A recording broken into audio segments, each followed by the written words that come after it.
What's happening, Hoodlum gang? Welcome back to my YouTube channel. This your boy Hoodie from the Hood, aka your friend from that big old N. Hey, check it out. If you're new to the channel, I'm gonna need you to like, comment, subscribe to put yourself on to that Hoodlum gang. Now you're gonna ask yourself, why would I like it? Why would I subscribe if I don't know if I'm gonna like it or not? Hey, Custer, you gonna like it, and if you don't, you're gonna get your money back. Not from me, but from somebody. But look, anyways, we're gonna get into this Kendrick album. Hey man, I know y'all been waiting. Oh, side note, this is the second time I try to do this video, so hopefully we can get through this video without it cutting off, man. I need some space or something, I don't know. Deleted some things. Hopefully it goes well this time. This gonna be a little longer than usual, so you know we got to get deep.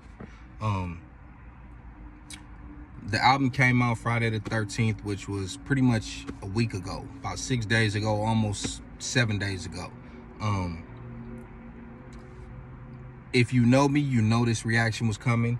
If you know me, you know that I was going to take my time with this album, unlike people who responded an hour or two after the album came out talking about everything and you know if you like it or not. Bro, you don't know that. With an artist as complex and as deep with double and triple meanings like Kendrick, it went over your head if you think you figured everything out already. And if you don't want to figure everything out, then that's cool too. If it's not for you, just go ahead and click out of this video. And yeah, man, keep your comments to yourself. But the album was definitely for me.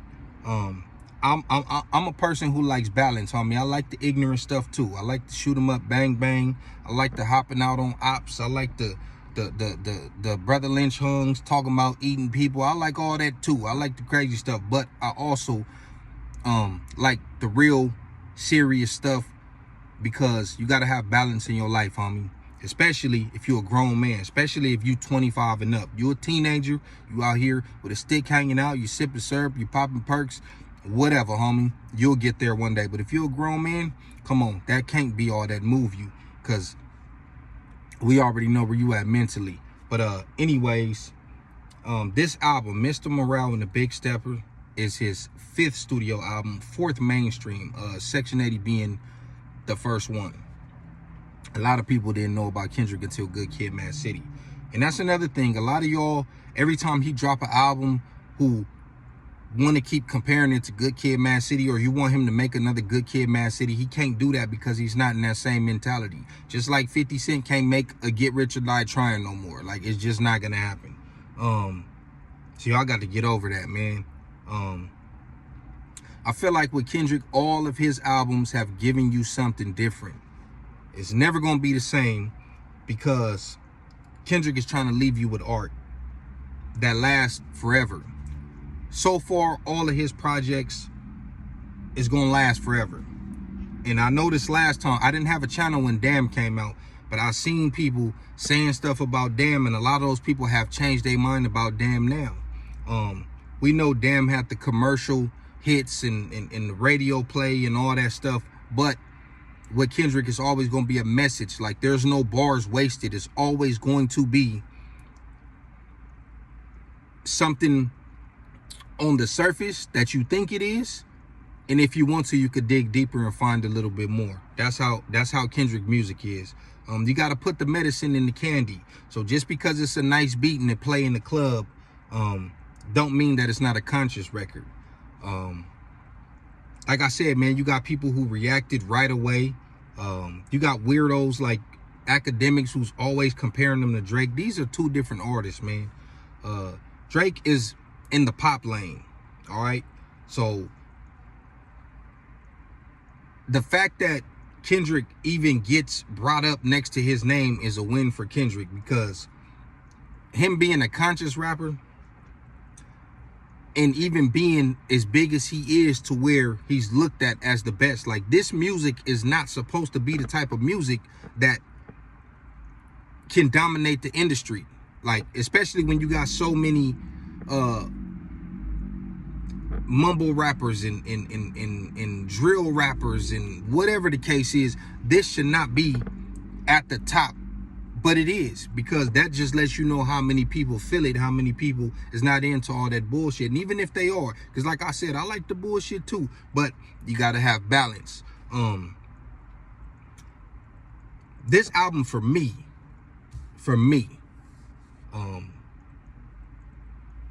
I think it's another masterpiece. I think it's another, I don't want to say classic and masterpiece, but I'm going to say it. But I know you got to give stuff like that time. But come on, homie, it's Kendrick. That's what he does. He's not putting out no popcorn music just to put it out, where a lot of these dudes are just focused on replay value, the clubs, hooks, beats, heavy features. That's been Drake's success for a long time. No disrespect to him. If it ain't broke, don't fix it. But you can't expect me to get excited for it every time it come out. Like, I think he's following the same blueprint.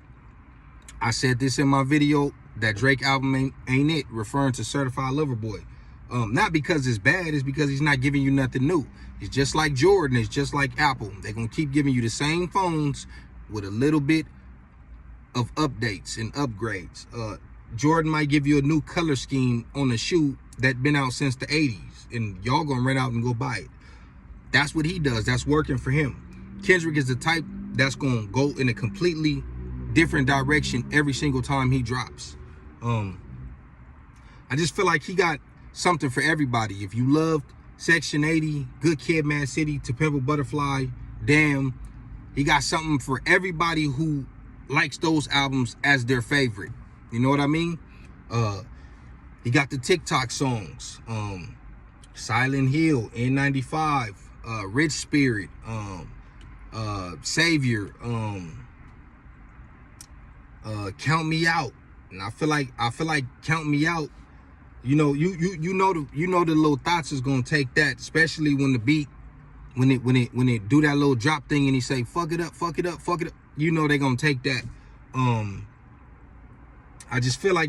I feel like he got something for everybody, and Kendrick has always been like that. But if you just looking for stuff you could bump in the car and shit they gonna play in the club, like, that's not Kendrick.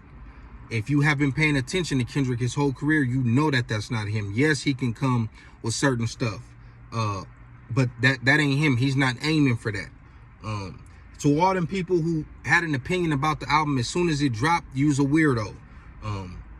I feel like it's just like a brand new tattoo. You don't truly know if you like that tattoo until the ink set in. Sometimes you get it and you don't like it. Ink set in, it peel, scabs go away. A month or two later, you like it, or vice versa. Sometimes you like it, and then it's set in, and then you don't like it. That's what art is. No pun intended, because that's art in a different way, but that's what musical art is, the same thing. Sometimes you got to sit with it. If you're doing a reaction an hour after it came out, and you're giving your opinion, I can see if you say, hey, I like this song, I can't fully grasp it, I got to go back, I got to sit with it, I'll hit y'all in a couple days with my final reaction. That's cool.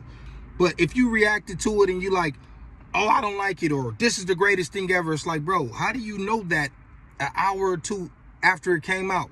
One weirdo on my channel said that it only takes them 10 minutes, and I don't have respect for that, because it's like, what did you do? Just click in the first 5 seconds you didn't like the beat, so you got out of there? Like, come on. And then in the same breath said, oh, I used to listen to Kendrick when he first came out, but not anymore. Okay, so your opinion shouldn't matter. I can't give you an opinion on somebody I don't listen to. I can't give you an opinion on 6ix9ine. I don't listen to him. The only thing I listened to or have heard was the stuff that came out on the radio. All I could tell you is he's screaming and he's saying nigga more than niggas.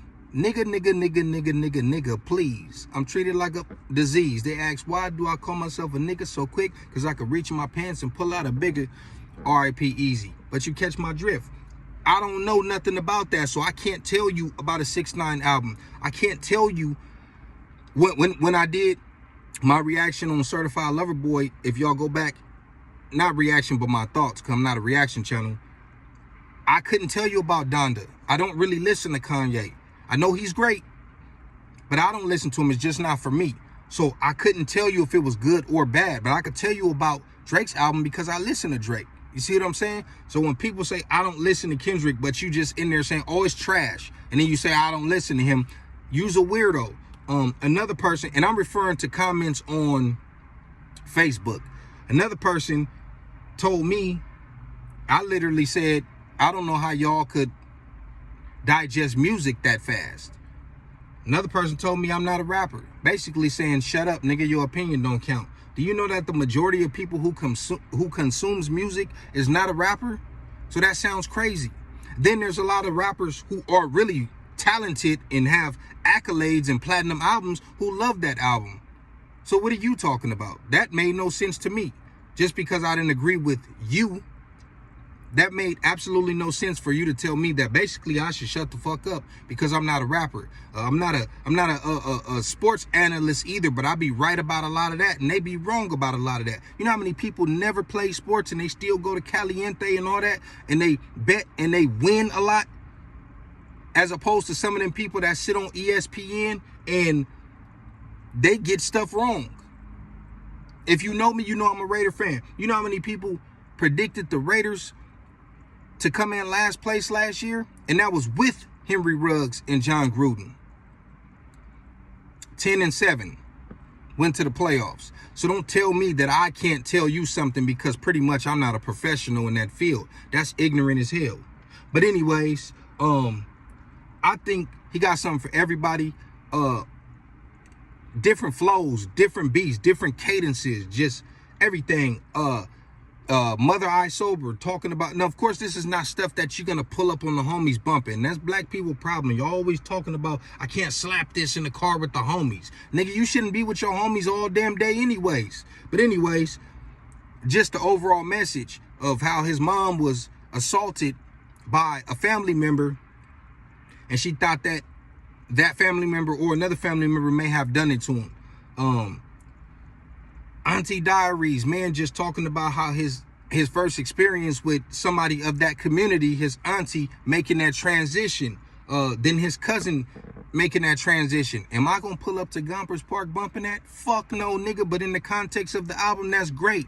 Crown, I didn't like it, but ironically, he's saying in that song, I can't please everybody. And he was not pleasing me with that. It's not really a song.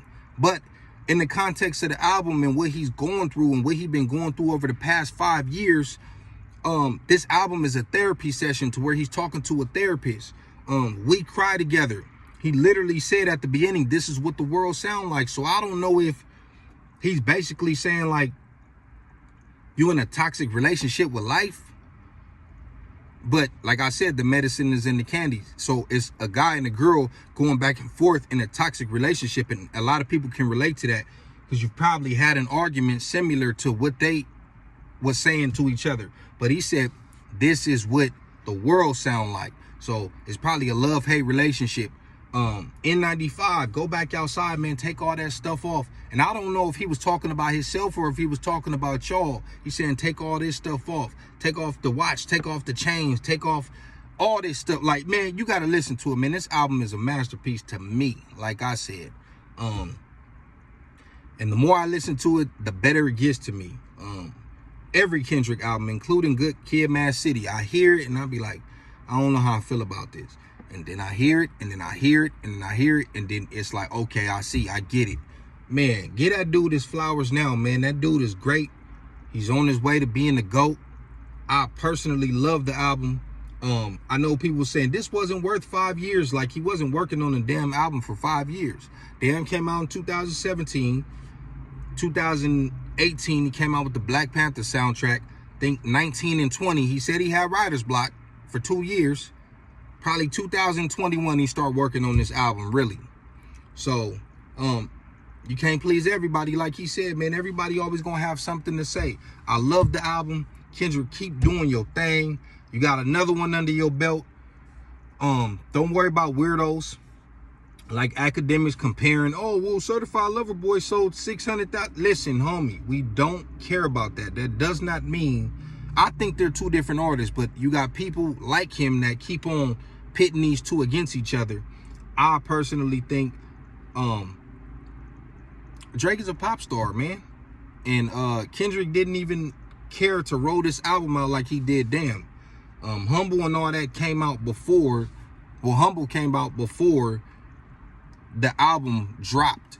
This time he's releasing the singles after the album has dropped. So clearly he didn't care about promoting it. He just wanted to put it out there how we put it out there. But like I said, man, this is a dope album. You got to listen to it in its entirety, in the context of the album, to get the whole thing, man. This is another masterpiece, in my opinion. If you don't agree, that's cool. Like I said, man, he's in my top 5, and he might have just moved up after this one. So this your boy Hoodie from the Hood, aka your friend from that big old N. This video was gonna be longer, man. I only got 30 minutes on this break. I'm not about to sit around fucking with y'all like that. Y'all let me know what y'all think in the comments. What's your favorite song? What did you get out of the album if you heard it? If you haven't heard it, man, keep on stepping. No pun intended. But yeah, man, this your boy Hoodie from the Hood, your friend from that big old N. I'm out.